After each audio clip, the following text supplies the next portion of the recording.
바다에서 몇 년을 보낸 성체의 연어는 어느 날 문득 자신이 태어난 고향으로 돌아오는 긴 여행을 시작합니다.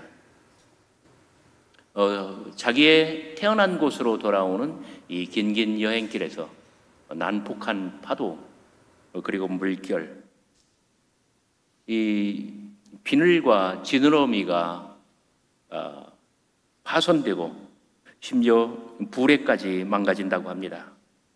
연어의 귀화는 정말 처절합니다. 아무도 가르쳐준 적이 없는 자신의 고향으로 그 먼 길 수만 킬로를 돌아서 거기서 알을 낳고, 그리고 마침내 장렬하게 거기서 자기의 수명을 완성합니다. 기독교의 역사는 하나님의 뜻과 인간의 방황이라고 하는 역사로 이루어집니다. 18살 때 하나님을 버린 톨스토이는 50세가 되던 어느 날 한 마리 연어처럼 예수님을 찾아서 영류 여행을 시작합니다. 고독과 참회의 비늘을 단 채, 그리고 하나님께로 돌아오면서 정말 자신의 인생을 완성해 갑니다. 여러분, 여행 좋아하십니까? 여행은 내가 누군가, 그리고 내 곁에 있는 사람이 어떤 사람인가, 나의 동료, 나의 친구, 이런 모든 것들을 드러내줍니다. 우리는 어쩌면 여행을 통해서 자신의 인생을 완성해 간다고 말할 수가 있습니다. 성서의 아주 많은 이야기도, 그리고 기독교의 기원과 형성, 발전도, 사도들, 지도자들이 여행을 통해서 이루어졌고, 어찌 보면은 기독교 자체가 그런 많은 사람들, 개개인의 여행을 통해서 스스로 자신의 여행을 만들어가고 자신의 역사를 만들어간다고 볼 수 있습니다. 여러분도 어머니에게 태어나서 어머니 아버지 손에 자라고, 또 학교에 가고, 또 많은 사람들을 만나고, 또 여기저기 이사도 가고, 어느 곳에 정착하고, 인생은 하나의 여행이라고 말할 수가 있습니다. 여행은 인생을 만들고, 여행은 존재를 완성합니다. 이스라엘도 여행합니다. 숱한 실수와 실패가 이스라엘의 존재를 만들어간다고 할 수 있을까요? 저는 대략 한 2달 전부터 계속해서 이 모세와 이 출애굽의 여정을 여러분들에게 소개하면서 그 설교를 준비했습니다. 어찌 보면은 여행길의 이스라엘은 아주 많은 실수와 시행착오를 통해서 하나님의 백성으로 만들어져 가는 거예요. 이스라엘도 숱한 실수와 실패가 자신의 존재를 만들어 간다고 말할 수가 있습니다. 이스라엘의 여행길에서 그들은 르비딤에 도착했습니다. 백성은 마실 물이 없다고 모세와 다투며 모세를 원망하고, 모세는 여호와께 간구합니다. 여호와는 모세에 응답하여 모세는 장로들 앞에 서고 여호와는 모세 앞에 섭니다. 그리고 오늘 본문 3절, 6절, 여호와의 명을 행하여 모세가 반석을 치니 반석에서는 물이 나올 것입니다. 오늘의 이야기는 이스라엘 백성이 출애굽길에서 물이 없어 죽을 고비에 원망하고 불평했지만 모세가 여호와 하나님의 말씀을 따라 반석을 치니 거기서 물이 나왔다라고 하는 기적의 이야기입니다. 여러분, 2절과 7절 말씀 보시기 바랍니다. 이스라엘 백성은 물이 없다라고 하는 이 위기의 순간에 민족의 영도자인 모세와 다툽니다. 그리고 3절, 그들은 모세에게 원망합니다. 하지만 이것은 7절, 지도자에게 불평하고 지도자에게 원망을 쏟아부었지만, 그러나 이것은 7절 말씀대로 하나님을 시험하는 것입니다. 우리 중에 여호와께서 계신가 아니 계신가 따져보자 이거예요. 이스라엘은 지금껏 실로 많은 기사와 이적을 체험하였습니다. 여호와의 권능과 기적으로 애굽의 파라오를 압도하여 출애굽의 대역사를 이루었고, 홍해 바다에서는 바다가 이스라엘에게 길을 내었지만 애굽의 추격군은 몰살시켰습니다. 지난했던 광야길에 위기의 순간마다 낮에는 구름 기둥으로 햇볕을 차단하여 사막길에서 서늘하게 만들어 주었고, 그리고 그 혹한의 밤 시간에는 불기둥으로 저를 따뜻하게 보호하고 흑암 가운데서 저들에게 길을 내어주었습니다. 양식이 없어 굶주린 때에는 하늘에서 양식을 비같이 쏟아 저들의 배를 불려주었습니다. 마실 물이 없어 타는 목마름으로 죽어가던 때에는 마라의 쓴물조차, 마라의 동물조차 달게 하여 저들을 해갈하게 만들어 주었습니다. 돌이켜보면 지난 날은 모두가 다 하나님의 돌보심으로 가득하고, 걸어온 발자국마다에는 하나님의 말할 수 없는 은혜가 가득 고여 있습니다. 우리의 인생살이가 그렇지 않습니까? 정말 저희 어머니 아버지 세대 때부터 지금까지 보면은 외정시대 때 태어나서 먹을 게 없어서 자식의 절반은 그냥 잃어버릴 위기에 처하고,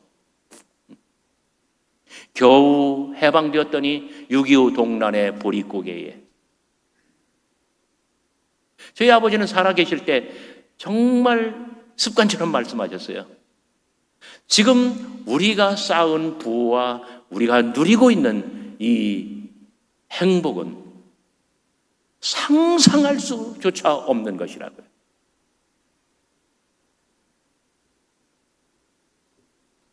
지난 날은 모두 하나님의 돌보심으로 가득합니다. 그리고 우리가 걸어온 길 발자국마다에는 하나님의 말할 수 없는 은혜가 넘치도록 고여 있습니다.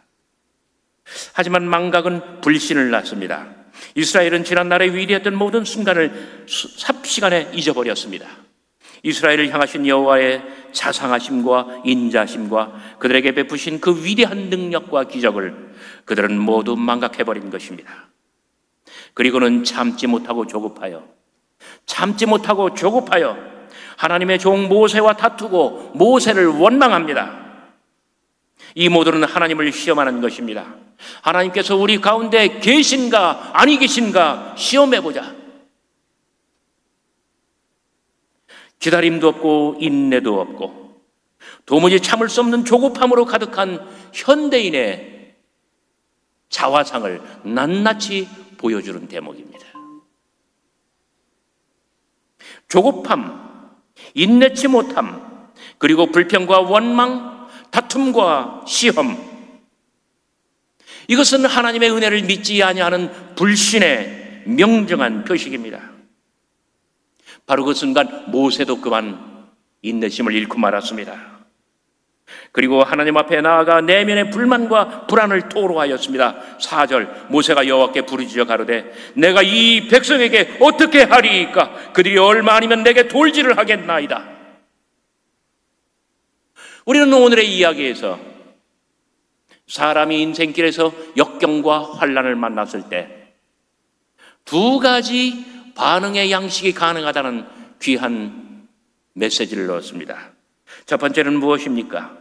이스라엘처럼 지도자에게 원망하고 불평을 쏟아놓으며 압박하는 것입니다.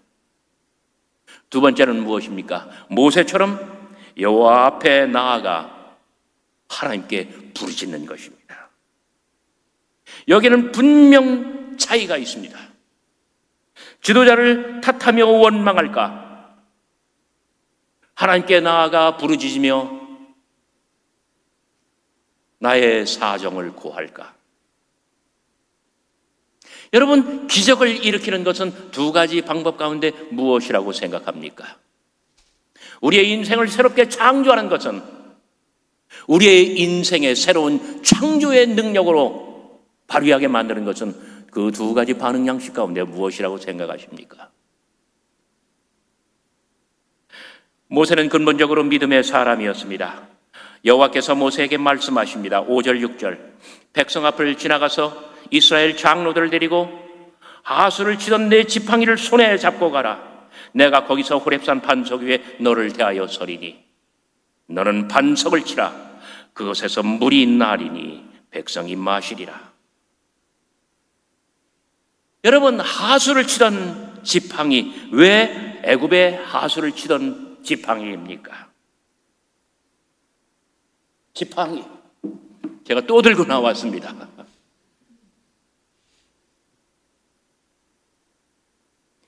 모세가 지팡이로 애굽의 하수를 쳤을 때에 물이 변하여 피가 되었습니다. 이 지팡이는 홍해를 가르던 지팡이입니다. 그래도 파라오는 하나님의 말씀을 믿지 않았고 모세가 전하는 여호와 하나님의 명령을 듣지 않았습니다. 왜 그 지팡이로 반석을 치라 합니까? 모세가 그 지팡이로 무리바에 반석을 치니 반석에서 물이 터졌고 생수가 쏟아져 나왔습니다. 7절, 무리바는 지도자를 향한 이스라엘 백성의 원망과 다툼의 상징입니다. 하나님을 향한 불신과 시험을 상징합니다. 7절 말씀에 애굽의 하수를 친 것은 7장입니다. 7장. 출애굽기 7장. 애굽의 하수를 친 것은 바로 하나님의 지팡이로 파라오의 강팍한 마음을 친 것입니다. 오늘 모세를 향하여 반석을 치라는 것은 교만과 불신으로 얼룩진 너의 마음을 사정없이 치라는 뜻입니다. 불신과 교만, 원망, 불평으로 가득한 너의 그 강팍한 마음, 깨닫지 못하는 마음, 조급한 마음, 쉽게 부정적으로 변하는 너의 그 마음을 사정없이 치라는 이야기입니다. 한 사람이 강팍한 마음을 치며 회개하고 하나님께 돌아오면 하나님과 그 사람 사이에 화해가 일어나고 모든 가능성은 바로 여기서부터 열립니다. 1939년 평양 숭실전문학교 강당에서 마펜 목사 선교 40주년 기념식이 열렸습니다. 한국교회 초기 선교에 있어 등불이었던 마펜 목사님은 감회 어린 표정으로 이렇게 답사로 메시지를 전합니다. 제 턱에는 깊은 상처가 있습니다. 어느 날 저녁 예배 인도차 교회에 가는데 돌멩이가 마구 날아와 그중 한 돌멩이가 제 이 턱을 친 것입니다. 상처를 보여주는 거예요. 그러면서 평양 깡패들의 소행이었는데 바로 그 깡패 중에는 지금 저쪽에 앉아있는 이기풍 목사님도 여기에 있습니다. 이기풍 목사가 던진 그 돌멩이에 이 마펜 목사님이 이 턱을 상한 거예요. 그런데 그날 부흥회에서 이 깡패 이기풍이 회개하고 자기의 가슴을 치고 하나님께 돌아와서 목사가 되어서 정말 한국 기독교 초창기에 정말 빼놓으면 서운할 그런 아주 훌륭하신 목사님이 되었다는 것입니다. 마펜 목사님이 이기풍 목사님을 변화받은 이기풍 목사님을 소개했을 때 장례는 아주 박수 소리로 떠나갈 듯하였습니다. 여러분, 한 사람이 강팍한 마음을 치고 회개하여 하나님께로 돌아오시면 하나님도 기뻐하시고 하늘의 천사들도 너무나 기뻐서 잔치를 열어줄 것 같습니다. 모든 가능성은 바로 여기서부터 시작되는 것입니다. 4절, 모세가 절규합니다. 모세가 여호와께 부르짖어 가로되 내가 이 백성에게 어떻게 하리이까? 그들이 얼마 아니면 내게 돌질하겠나이다. 여호와께서 응답하십니다. 너는 반석을 치라. 사랑하는 교회 여러분, 권능의 지팡이로 맞아야 할 사람은 불평과 원망 그리고 불신과 불경의 이스라엘이면서 동시에 이런 습관에 젖어 있는 우리들 자신의 마음이 아니겠습니까?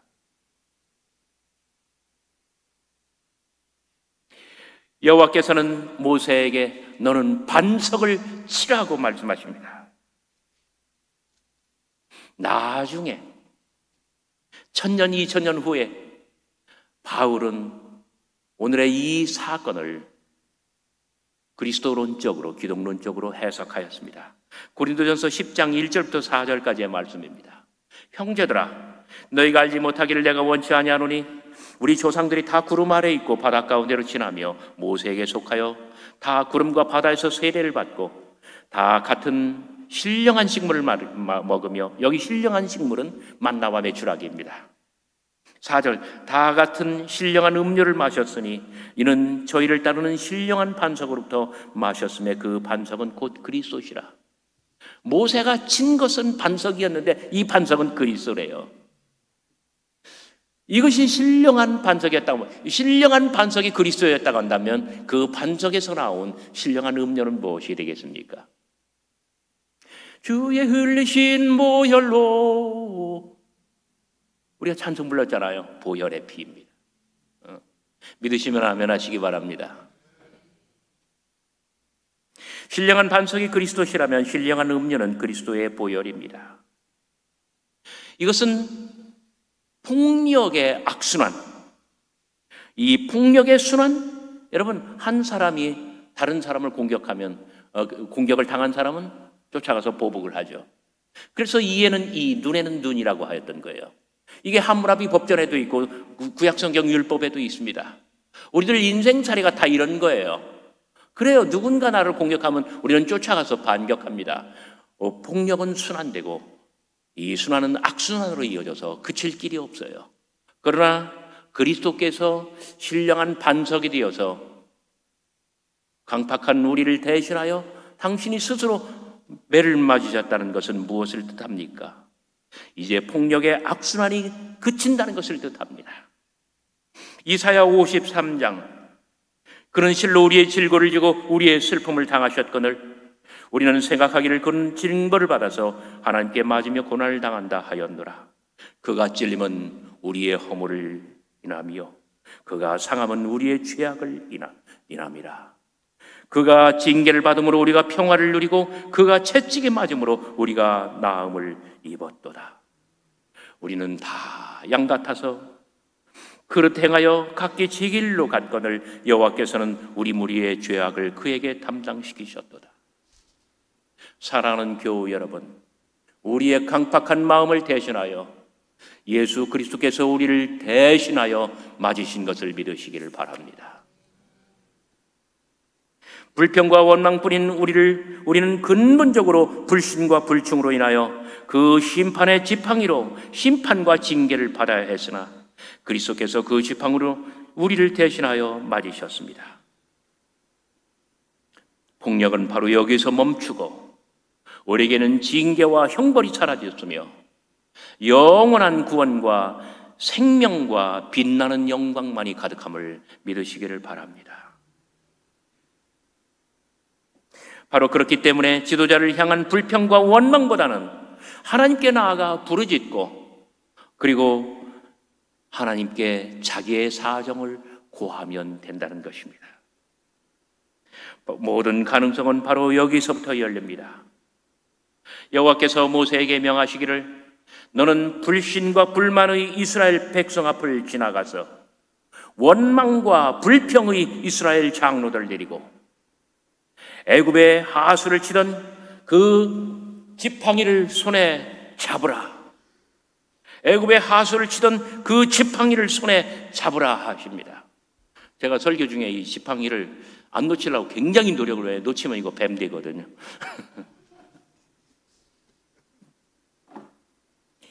이 지팡이는 어떤 지팡이입니까? 호렙의 정상 불타는 가시덤불 곁에서 내 손에 든 것이 무엇이냐 물으시던 그 지팡이. 그 지팡이를 땅에 던져라 하였더니 뱀이 된 지팡이.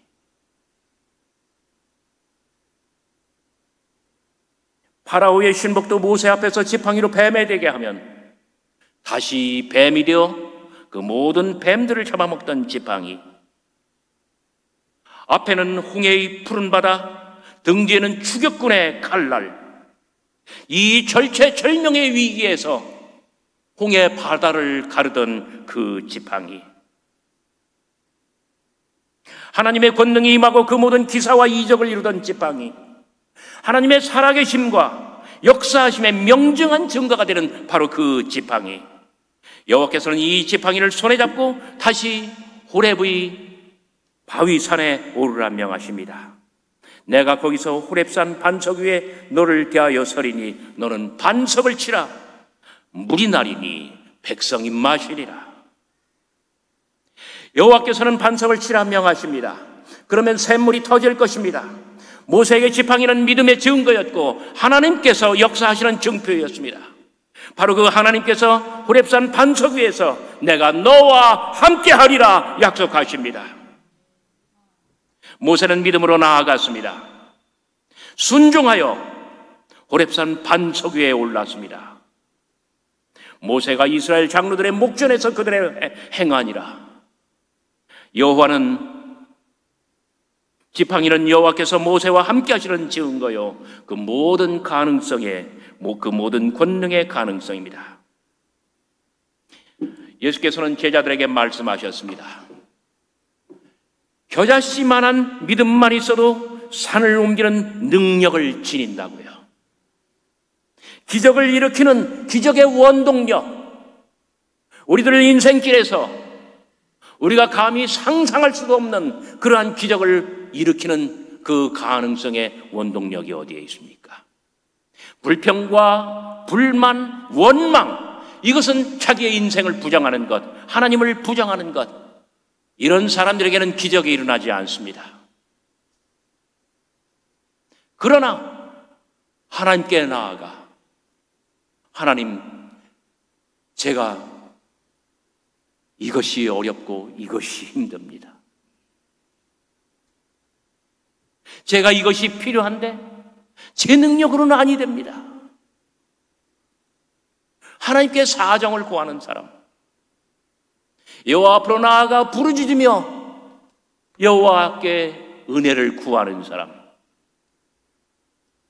무엇이든지 하나님께서는 못하실 일, 능치 못할 일이 없다고 믿으며 하나님 앞에 도움을 간구하는 사람, 이런 사람들에게 기적이 일어날 수 있음을 믿으시기를 바랍니다. 오늘 모세가 반석을 쳤을 때 반석에서 생수가 터져 나온 것, 이것은 대단한 상징입니다. 여러분, 태고 쪽부터 여호와 하나님께서 천지를 창조하실 때부터 지금까지 세상이 만들어지고 지질이 형성되며 이 모든 과정을 유추해 보십시오. 진흙덩어리나 이러한 물질, 이러한 소재, 머티리얼, 여기서 수분이 다 증발되고 수분이 0.001%도 남지 않은 채 응고된 것, 그것이 바로 반석입니다. 반석은 물의 반대말입니다. 그 능력의 지팡이로 반석을 치라. 너의 강팍한 마음을 치라. 너의 안 된다는 생각을 접어버리고 된다는 생각으로 바꾸어라. 나는 할 수 없지만 여호와께서는 하신다, 하실 수 있다, 이 생각으로 바꾸어라. 그때 기적은 일어나는 거예요. 인생을 부정적으로, 부정일변도로 살지 마세요. 나는 힘이 없어 할 수 없지만, 그러나 하나님께서는 능치 못할 일이 없으시다. 하나님을 믿고 원망과 불평을 거두며 하나님께 나아가는 자, 자기의 사정을 아뢰는 자, 하나님을 전심으로 믿는 자, 여러분들이 그 길을 택할 때에 여러분의 인생길에 하나님의 말할 수 없는 기적의 은혜가 임함을 믿으시기를 바랍니다.